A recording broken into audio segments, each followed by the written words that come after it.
दरवर्षी लाखो महिला हरतालिकेचे व्रत करतात, पण चार मोठ्या अशा चुका ज्या केल्यामुळे व्रताचे फळ देत नाही. तुम्ही संपूर्ण भक्तिभावाने हरतालिकेचे व्रत करता, पण या व्रतातल्या अशा 4 चुका जर नकळत तुमच्याकडून घडल्या तर तुम्हाला या व्रताचे फळ मिळत नाही. होय, खरंच. कारण की देवी पार्वतीने जसं शिवलिंगाला बाळगून अखंड सौभाग्य मिळवलं, तसेच प्रत्येक स्त्रीला या व्रतातून अखंड पती सौभाग्य, कौटुंबिक सुख आणि मनोकामना पूर्ण होण्याचा आशीर्वाद मिळतो. पण चुकीची पद्धत केल्यास संपूर्ण श्रम वाया जातात.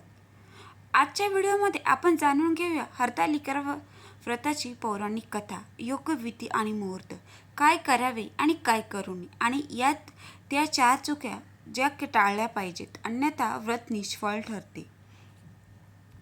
पौराणिक कथेनुसार हिमालय कन्या पार्वतीला बालपणापासून भगवान शंकर यांच्याशी विवाह करण्याची इच्छा होती, पण तिचे वडील हिमवान यांनी तिला विष्णूशी विवाह करण्याचा निर्णय घेतला.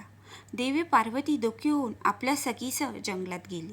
तिथे तिने भगवान शंकराच्या स्मरणार्थ कठोर तप सुरू केलं, उपवास केला, निर्जला व्रत केलं, बालुका शिवलिंगाची स्थापना केली. तिच्या या तपामुळे प्रसन्न होऊन भगवान शंकर पार्वतीसमोर प्रकट झाले आणि तिला वधू म्हणून स्वीकारले.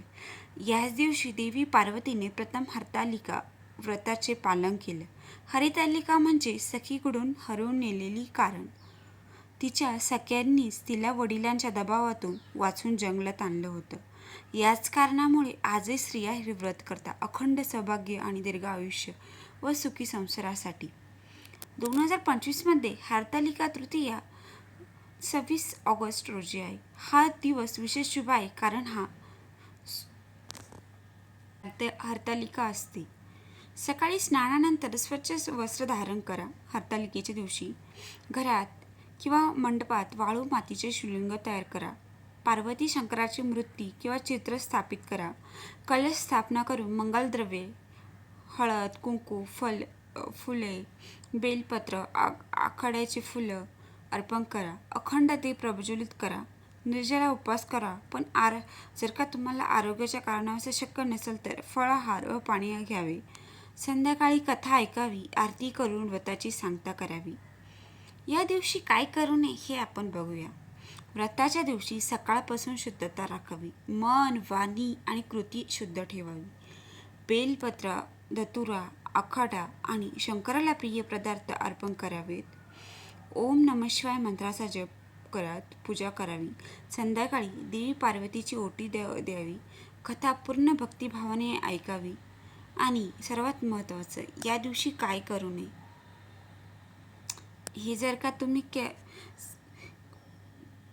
ह्या गोष्टी तुम्ही लक्षात ठेवल्या पाहिजे. कारण की हे व्रत निष्फळ होण्याच्या ह्या 4 मोठ्या चुका आहेत. पूजेत बेलपत्र न अर्पण करणे. जर का तुम्ही पूजेत बेलपत्र अर्पण नाही केले तर शंकराला प्रिय बेलपत्र अर्पण नाही केले तर महादेव शंकराची पूजा अपूर्ण राहते. व्रताच्या दिवशी वादविवाद, राग रागवणे, व्रतात बोलाचाली टाळावे.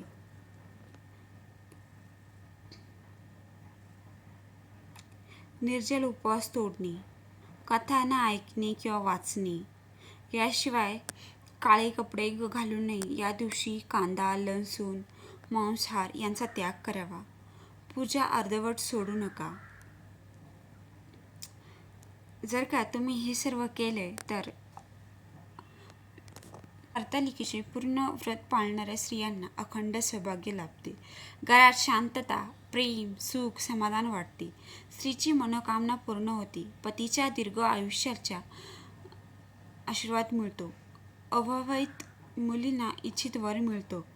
म्हणतात ना, भक्तिभावाने केलेली प्रार्थना आयुष्य बदलते.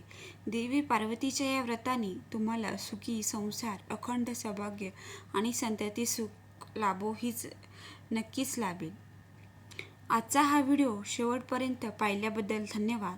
जर तुम्हाला स्वामी समर्थ, महादेव आणि पार्वती मातेमध्ये श्रद्धा असेल तर हा व्हिडिओ आपल्या मैत्रिणींना, बहिणींना नक्की शेअर करा.